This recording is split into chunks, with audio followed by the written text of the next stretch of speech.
반갑습니다. 성도 여러분. 오늘 말씀은 사무엘하 15장 30절부터 37절까지의 말씀입니다.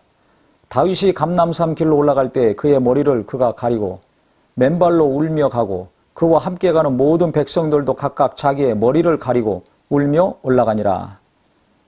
예루살렘을 떠나서 피난가는 왕과 그 신하들의 모습이 대단히 정말 비참한 모습입니다. 왕이 맨발로 가고 머리를 가리고 울면서 갔습니다. 그러니 신하들도 멀쩡한 옷차림으로 갈 수 있겠습니까?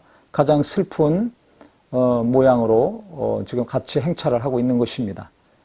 그렇게 가고 있는데 어떤 이가 와가지고 보고를 합니다. 다윗에게. 왕의 참모였던 책사였던 아히도벨이 압살롬 편에 섰습니다. 이렇게 보고를 했더니 다윗이 이 아히도벨의 배신과 반역에 대해서 흥분하거나 비난하거나 어떤 언급을 하지 아니하고 도리어 기도를 했습니다. 하나님께 어떤 기도를 했냐면 여호와여 원하옵건대 아히도벨의 모략을 어리석게 하옵소서 하니라. 이 참담한 상황에서 슬픈 이야기를 들었는데 그때 하나님께 기도했습니다. 우리가 어려운 상황에서 더 괴로운 소식들을 듣고 부정적인 이야기를 들었을 때 하나님께 기도하는 은혜가 필요합니다.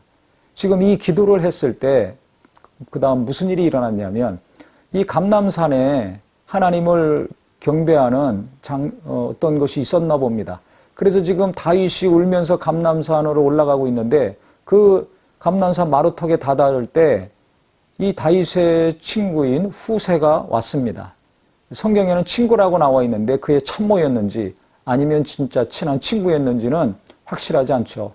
근데 이 후세가 올 때 어떤 모습으로 왔냐면 옷을 찢고 흙을 머리에 덮어 쓰고 다윗을 맞으러 온지라 그랬습니다.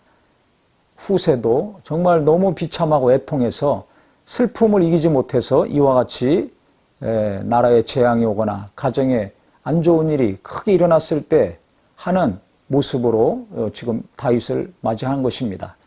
근데 이 다윗이 이렇게 자기를 맞이고 자기를 위로해주고 함께 하려고 오니까 큰 위로가 되고 기쁨이 되지 않겠습니까?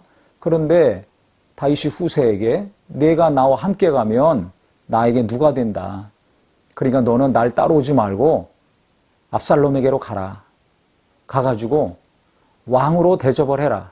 그래서 어떻게 이야기해야 될지 알려줬는데 내가 성읍으로 돌아가서 압살롬에게 말하기를 왕이여 내가 왕의 종이니이다.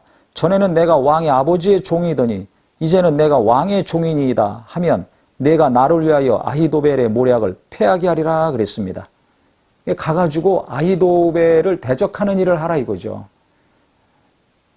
그래서 후세가 다윗과 함께 하지 아니하고 예루살렘으로 돌아갑니다. 나중에 이 후세 때문에 아히도벨의 계획이 차단이 되고 결국은 압살롬의 반역이 실패하는 결과를 초래하죠.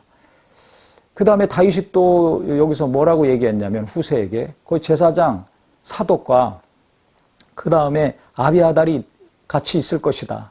그래서 성에서 무슨 일이 일어나면 네가 보고 듣는 대로 다 이 두 제사장에게 이야기하라. 그 두 아들이 같이 있을 텐데 그들이 내게 와서 그 정보를 줄 것이다. 이렇게 아주 철저히 치밀하게 이야기를 해줬습니다. 그러니까 지금 울며 불며 고통 가운데 떠나가고 있지만 그 와중에 하나님께 경배하는 다윗. 그 다음에 부정적인 소식, 배반의 소식을 들었지만 그때 하나님께 기도하는 다윗을 볼 때 이전의 다윗을 보는 것 같습니다. 그래서 오늘 말씀을 통해서 그가 기도했더니 하나님이 후세를 보내주시고 후세를 통해 가지고 결국 압살롬의 반역이 좌절되고 다시 다윗이 나중에 궁으로 돌아가는 일이 일어납니다.